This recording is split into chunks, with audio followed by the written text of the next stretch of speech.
ایک انسان دکان کھولتا ہے، کاروبار کھولتا ہے، اگر مقصد سمجھ لیا تو بہت کامیاب ہوتا ہے۔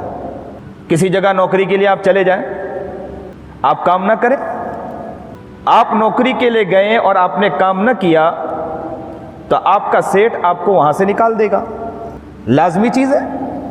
آپ کو دکان میں رکھنے والا نہیں ہے، اس لیے کہ آپ کام میں کام چور ہیں، کام چور کو رکھا نہیں جاتا ہے۔ اللہ رب العزت نے اتنی بڑی کائنات کو بنایا ہے، کوئی مقصد ہوگا، بے مقصد کوئی چیز تو پیدا نہیں ہوتی ہے، بے مقصد کسی چیز کو تو بنایا نہیں جاتا ہے، کوئی نہ کوئی مقصد ہوتا ہے کہ جس مقصد کے تحت اس چیز کو بنایا جاتا ہے، ورنہ زندگی تو بہت لوگ گزار کے چلے گئے۔ بس کامیاب وہ انسان ہے کہ جو مقصد کو سمجھ جائے کہ مقصد کیا ہے۔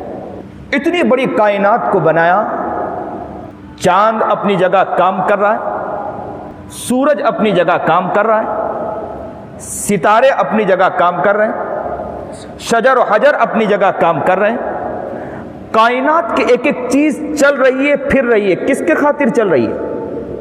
کیا مقصد ہے یہ ساری چیزوں کو بنانے کا؟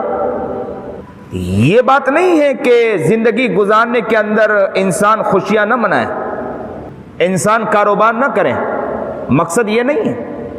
اگر کاروبار کرتا ہے تو کاروبار میں مقصد کیا ہونا چاہیے؟ تجارت کر رہا ہے تو تجارت میں ضرورت کیا ہونا چاہیے؟ کس چیز کو سمجھے گا تو کامیاب ہو جائے گا؟ اگر اکیلے بیٹھ کر یا تنہائی میں بیٹھ کر کچھ کر رہا ہے تو وہاں پر اگر مقصد کو سمجھ گیا تو کامیاب ہے۔